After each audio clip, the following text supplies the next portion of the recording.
Hundreds of sneakers, boots, and heels thudded against the linoleum tiles. And beneath all of it, pushing a wide mop in slow, patient swipes, was Elijah. He moved like water, unnoticed and unbothered, or so it seemed.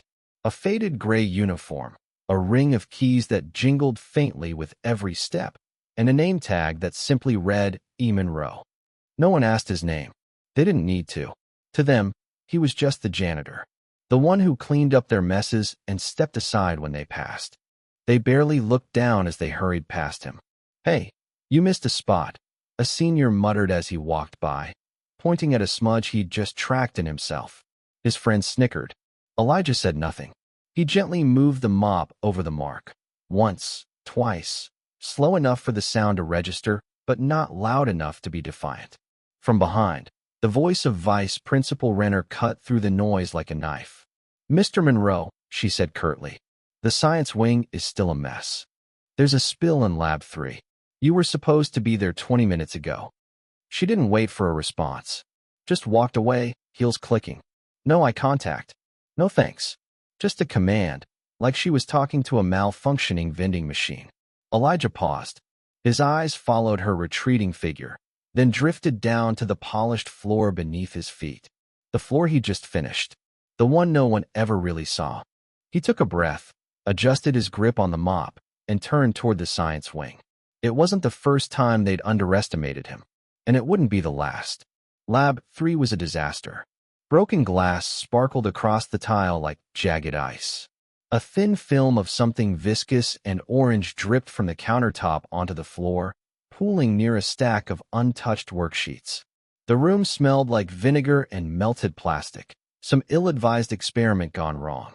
A few students milled outside the door, peeking in with the detached curiosity of people used to someone else cleaning up the consequences. Elijah didn't flinch. He set down his mop, pulled on a pair of gloves from the cart, and began the quiet work of restoration. As he swept up the glass, he could hear laughter echoing from the hallway. A teacher passed by, pausing briefly at the door. "Oh, good," she said, half relieved. "You're finally here." Then she added, with a tight smile, "Let me know when it's safe to send students back in. I've got prep to finish." She didn't ask what caused the mess. She didn't say thank you. As she walked away, Elijah's eyes caught a reflection in the glass cabinet. His own face, half-shadowed, calm, unreadable. He crouched to scrub the orange stain, the chemical smell clinging to the back of his throat. Over the intercom, Vice Principal Renner's voice crackled to life. "Reminder to all staff, superintendent evaluation visits begin this week. Please make sure your classrooms and common areas are presentable." Elijah chuckled under his breath. The irony. Evaluation visits. If only they knew. He reached into his cart and retrieved a small black notebook from beneath the disinfectant bottles. He flipped it open, jotting a note in quick, neat handwriting. Lab 3, hazardous spill ignored. VP directive sharp, unprofessional. No safety signage placed. He tucked the notebook back into the cart, stood up, and continued mopping. From the doorway, a young freshman with thick glasses and a nervous posture peeked inside. Sir, can I just grab my backpack real quick?" Elijah nodded. "Go ahead, but watch your step." The boy hesitated. Then, more quietly, "Thanks for, cleaning it." Elijah looked at him and smiled softly. "That's what I'm here for." But even as he said it, he knew that wasn't exactly true. Not today. Not this week. Not anymore. The cafeteria was already humming when Elijah stepped in. Lunch period, the most chaotic hour of the day. Trays clattered. Someone spilled a juice box. A group of seniors huddled near the back, phones out, thumbs flying across screens. Over by the vending machines, two sophomores argued over a bag of Doritos. The air was thick with heat and fryer grease, and the janitor, the man no one looked at twice, glided through it like a shadow. "Elijah," called out Coach Ramirez, waving him over with one hand and balancing a tray of chicken nuggets in the other. Ramirez was one of the few who used his name, said it like it mattered. "Got a mess on table 6. Ketchup battle. Freshman again." Elijah gave a slight nod and pushed his card in that direction. He could feel eyes flicker toward him and then away. Not hostile, just indifferent. At table 6, the mess was exactly what he expected. Smeared ketchup, crushed fries, a half-empty milk carton overturned like a casualty of war. The kids had already left, their damage done. As Elijah wiped the table clean, the noise of the room faded into the background. He'd learned to let his thoughts wander during moments like these, when his hands were busy, but his mind was free. And today, his thoughts were sharp. He was watching, observing, not just the students, but the staff. The way Mr. Feldman, the math teacher, laughed too loudly at the assistant principal's jokes, but barely nodded to the cafeteria workers. The way the lunch monitor told a white student to please walk, but barked, "Hey, slow it down," at a black student moving at the same speed. It was all there, hidden in plain sight. Patterns, habits, disrespect. He finished the table and stood for a moment, gazing across the room. Somewhere behind those polished smiles and staff meetings, there was a rot. And it wasn't just in spilled milk or broken lockers. He turned back to his cart and jotted another note into the small black notebook. Lunchroom, uneven tone in student discipline. Feldman ignores custodial staff, praises admin racial undertones subtle but clear.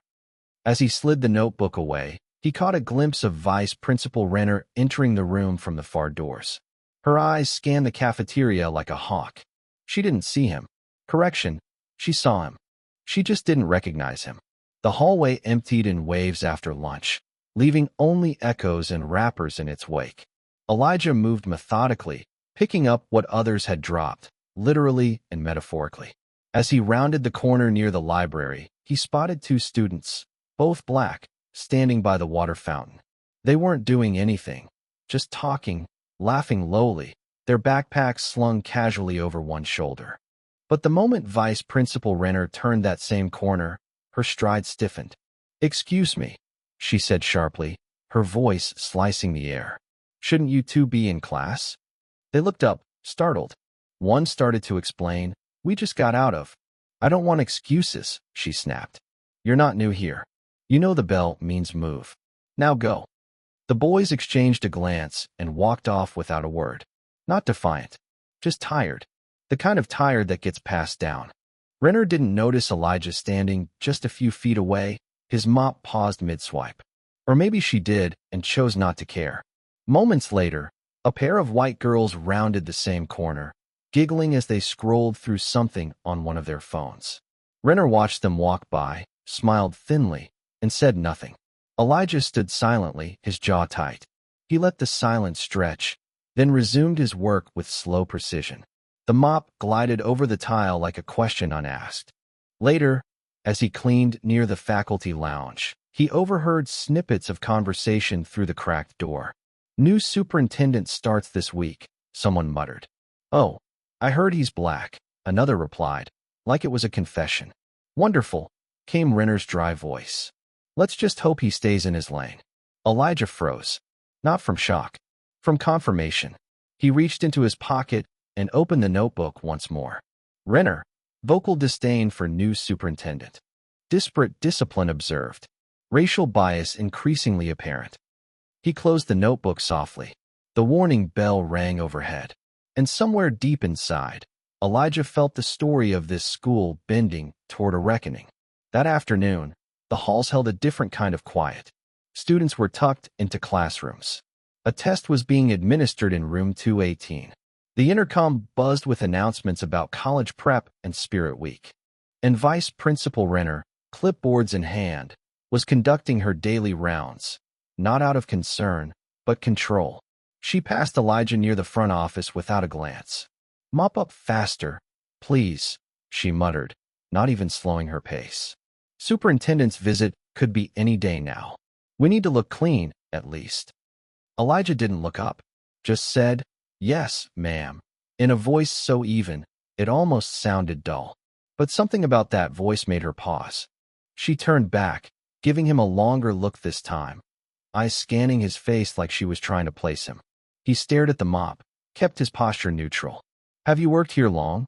she asked, suspicious. "Few months," Elijah replied. She didn't like not knowing. That much was obvious. She narrowed her eyes, then shook her head like brushing away a fly. Well, try to stay out of sight when the real staff are working. Elijah nodded. Renner turned and marched off, heels clacking against the floor like a gavel on a desk. She didn't realize she'd just handed him exactly what he needed. A glimpse into her unguarded thoughts. The assumption that he was beneath her, not just in position, but in worth. Elijah stood there, his reflection dim in the glass trophy case beside him. Plaques gleamed with the names of star athletes, none of whom looked like him. The hallway was lined with photos of past principals and faculty, row after row of white faces, smiling beneath artificial lighting. He looked down at his name tag again. E. Monroe. A whisper of a grin touched the corner of his mouth. They wouldn't be smiling for long. The email arrived just before dismissal. To all staff. Subject: Superintendent visit, Friday, 8 a.m. Please join us in the main auditorium this Friday morning for a special welcome session with our interim superintendent. Attendance is mandatory for all faculty and support staff. Light breakfast will be served. Dress professionally. Vice Principal Renner's name sat at the bottom in bold. Elijah read the message from the staff lounge computer. No one paid him any attention there. Two teachers were discussing weekend plans nearby, one complaining about a parent email, the other sipping a protein shake like it held the secret to patience. He clicked, "Mark is unread," and stood. Friday, 8 a.m. That's when the curtain would lift. Back in the hallway, he passed a group of teachers congregated outside the copy room. One of them, a younger history teacher named Mr. Landry, glanced up at Elijah, then quickly looked away. "Do you think this new guy'll actually change anything?" one teacher whispered.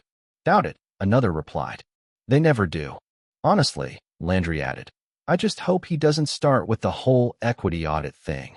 That was a disaster at my old school." Elijah slowed his steps slightly, letting the words soak in. This was what they said when they thought no one important was listening, when they believed the janitor's ears were just part of the background noise. But he wasn't just listening. He was remembering, logging every word, every tone, every dismissal. He turned the corner, and a student, Jamal, a junior he'd seen being reprimanded earlier for wearing his hoodie, gave him a nod. "Hey, Mr. Monroe," Jamal said quietly. "You good?" Elijah paused, surprised. He smiled. "I'm good. Thanks for asking." Jamal grinned and walked off. It was always the ones who'd been overlooked who noticed the most. Friday arrived like a held breath. Rain tapped gently on the roof as faculty filed into the auditorium, some with steaming coffee cups, others dragging their feet like students themselves. The stage was set with a simple podium, a projection screen showing the district's logo, and a long table with a white tablecloth, neatly arranged with folders and welcome packets.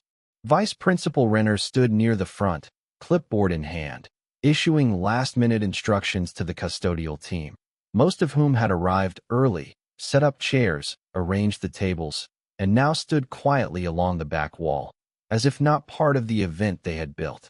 Elijah was among them, still in his uniform, still invisible. He watched as Renner scanned the crowd, then turned to a young assistant. "Let me know when he arrives," she said, her tone edged with expectation. "I want to make sure we give a good first impression." The irony bloomed in Elijah's chest like a held laugh. The principal stepped onto the stage and tapped the microphone. "Good morning, everyone. Thank you for being here. We're honored to welcome our new interim superintendent today. He's joining us to observe, to listen, and to help lead this district forward." The crowd offered polite applause, some genuine, some performative. Renner moved to the stage edge, smoothing her blazer, whispering to the assistant again, "Is he here yet?" Elijah stepped away from the wall, walked slowly down the side aisle, past confused glances and murmurs from teachers who didn't recognize him out of context. He mounted the steps to the stage with calm, quiet authority, and stood behind the podium. Silence fell. Then came Renner's voice, brittle with disbelief. "Excuse me, what is the meaning of—" "Good morning," Elijah said into the mic. His voice carried through the auditorium like a clear sky breaking after rain. "I'm Dr. Elijah Monroe, interim superintendent of schools." The room froze. Elijah scanned the crowd, eyes steady, landing, just briefly, on Renner. She went pale. A teacher near the back muttered something under his breath. Someone dropped a pen, and Elijah smiled, not with arrogance, but with clarity. I've spent the past week here, quietly observing. You didn't see me, but I saw you.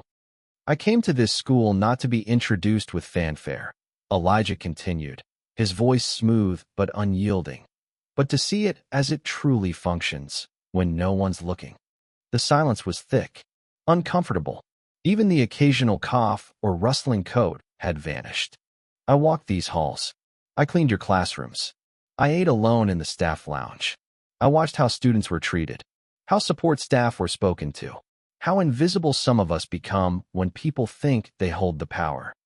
His gaze drifted slowly toward the row where Vice Principal Renner sat, her face now a carefully arranged mask of professionalism, though the stiff set of her jaw betrayed her discomfort. Elijah didn't name her. He didn't have to. But here's the thing about culture, he said, stepping slightly away from the podium. It isn't about what you write in your mission statement. It's about how you treat people when you think they have nothing to offer you. He paused, letting the words settle, letting the weight of them land where they needed to. I saw a black student pulled aside and chastised for wearing a hoodie, while another student walked by in a varsity jacket and got a smile. I watched cafeteria workers go the entire lunch period without a single thank you. I saw teachers joke about equity like it was a trend, and I heard administrators speak about this visit not as a chance to learn, but as a performance to survive. Somewhere in the room, a teacher shifted uncomfortably. Another bowed her head. I am not here to punish, Elijah added, but I am here to make it plain. What I witnessed was not just individual missteps. It was a pattern, one built into how this school breathes. He returned to the podium, and as of this morning, the air is about to change. A low hum moved through the auditorium, barely audible, more tension than sound. Elijah placed both hands on the podium, grounding himself before he continued. Let me be clear. The days of polite silence are over. The students here deserve more than surface-level smiles and hollow mission statements. They deserve adults who don't flinch at accountability. His eyes flicked across the crowd. Some faculty sat rigid in their seats. Others visibly squirmed. A few looked relieved. I've reviewed discipline data, he said calmly. Black and Latino students are 3 times more likely to be sent to the office for disrespect or attitude. I've spoken with support staff, custodians, aides, cafeteria workers, many of whom say they've never once been asked their opinion by administration. He paused, and the quiet in the room grew heavy. This school's problems aren't unique. But what makes them dangerous is the silence around them. The excuses, the way some people cling to their titles like armor. Elijah turned his gaze toward the faculty section, locking eyes, briefly, with Mr. Landry, the history teacher who'd whispered about equity being a disaster. The man looked away, suddenly interested in the pattern of the carpet. I heard your laughter when you thought the janitor couldn't hear you. I felt your disregard when I stood behind a mop instead of a podium. His tone was still calm, but every syllable landed like a drumbeat. I wore that uniform because I needed to see the truth, not the version you polish up for parent nights or superintendent visits. The truth of who you are when no one is watching. He let the silence speak for a moment longer, and then, like a pivot in music, his tone shifted. But the story doesn't have to end there. Elijah let his final words hang in the air before stepping back from the edge of confrontation. I believe people can change, he said, his voice softening just enough to invite reflection, but only when they're willing to see what's been ignored, to ask themselves hard questions. He paused, scanning the room, not to shame, but to hold everyone in that shared, uncomfortable truth. And before anyone says, well, I didn't mean it like that, or I treat everyone the same, let me offer this. Impact matters more than intent. A murmur of agreement rose from a few teachers seated near the back, educators who had long felt the weight of being both insiders and outsiders. Their nods were quiet, but full of recognition. We all inherited systems we didn't create, Elijah continued, but we are responsible for the culture we allow to exist within them. He glanced down at his small black notebook, its pages filled with a week's worth of silent truths. I came here under the radar not to expose individuals, but to surface a pattern. What happens now is up to us." He closed the notebook with a soft snap. Equity is not a workshop you attend once and forget. It's a daily practice. It's in your tone when you speak to a student. It's in who you discipline and who you let slide. It's in whether or not you know the name of the person who cleans your classroom every night. He looked toward the back wall of the auditorium, where several custodial staff still stood, some with eyes wide, others blinking back disbelief. "Starting Monday," Elijah said firmly, "this school begins a culture audit. Anonymous staff surveys, student focus groups, equity training not just for teachers, but for everyone." He smiled, not with triumph, but resolve. "And that includes me." When the assembly ended, it didn't feel like a dismissal. It felt like an aftershock. Some teachers stood slowly, whispering in small clusters. Others avoided eye contact entirely. A few custodians still stood along the wall, silent, unsure whether they should return to work or just breathe. Vice Principal Renner remained seated, her clipboard clutched tightly against her chest like a shield. Her jaw was tight. She hadn't said a word since Elijah took the stage. He descended the steps of the platform calmly, stepping off as if nothing extraordinary had happened. A teacher approached him hesitantly. "Ms. Patel," from English. "Dr. Monroe," she said softly, I just wanted to say thank you. I've been here 6 years. Seen so many things swept under the rug." She swallowed. Today, it mattered. He gave her a warm nod. "I saw you nodding when I spoke. That matters too." Near the back, a young custodian named Deshawn grinned wide. "Yo, Mr. Monroe, Dr. Monroe? Man, you played that cool as hell." Elijah chuckled and clasped his shoulder. "You've been doing good work here, Deshawn. People should see that." As more staff began to filter out, Renner finally stood. She approached him slowly, her expression carefully controlled. "Well," she said, voice tight, "you certainly know how to make an entrance." "I'm more interested in what comes after the entrance," Elijah replied, calm but direct. Renner hesitated, then said, "Some of us have worked hard to keep this school afloat." "I don't doubt that," Elijah said evenly. "But now the question is, who have you kept afloat? And who have you left behind?" She flinched, barely, but enough. He didn't wait for a reply. He turned and walked down the center aisle as the morning sun broke through the windows, casting long shadows across the now quiet room.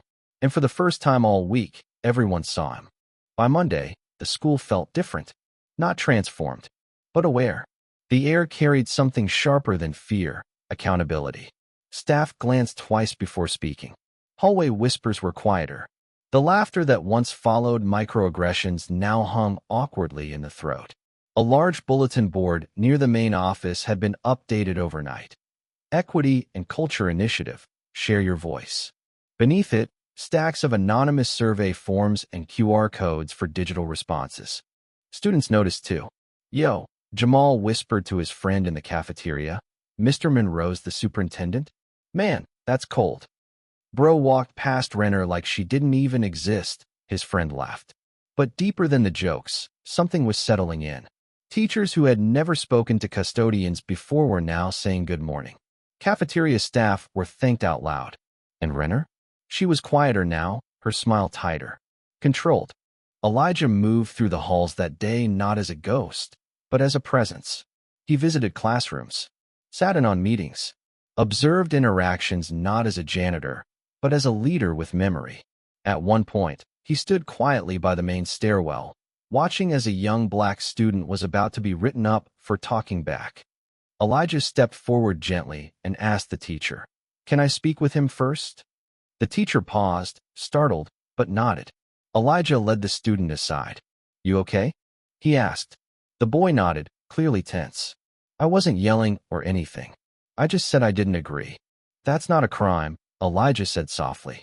"But let's talk about how you say it, too." The boy's shoulders eased. He listened, and the referral slip never got written. It wasn't just oversight. It was modeling. By the end of the day, Elijah returned to his office, no longer the janitor's closet, but a sunlit space with bookshelves and a welcome sign on the door. He sat down, opened his notebook, and began to write a new entry, not as observation, but as intention. The culture can change if we're brave enough to face it. Today was a start. Weeks passed. Not everything changed. Some teachers stayed guarded. Some habits lingered. And a few staff whispered about overcorrection in places they thought safe. But there was also this. A new mentorship program connecting teachers with students who had never felt seen. A revised discipline policy with student input. Custodial staff invited to faculty meetings. Lunch tables where cafeteria workers were no longer invisible. And students, especially students of color, walking the halls with their heads a little higher. One afternoon, Elijah walked the same hallway where he had first mopped in silence. This time, students greeted him by name. A teacher held a door open for him. A freshman asked him to sign her club petition because you're like real leadership. He smiled. The floors were still polished. But now, so were the conversations. Later, in a staff meeting, Vice Principal Renner sat beside him, her voice quiet, her comments more thoughtful. Not transformed, but aware. She looked at him and said, "I've been listening." And for the first time, Elijah believed her. The story of that school wouldn't end with a viral moment or a single revelation. Real change rarely announces itself with fireworks.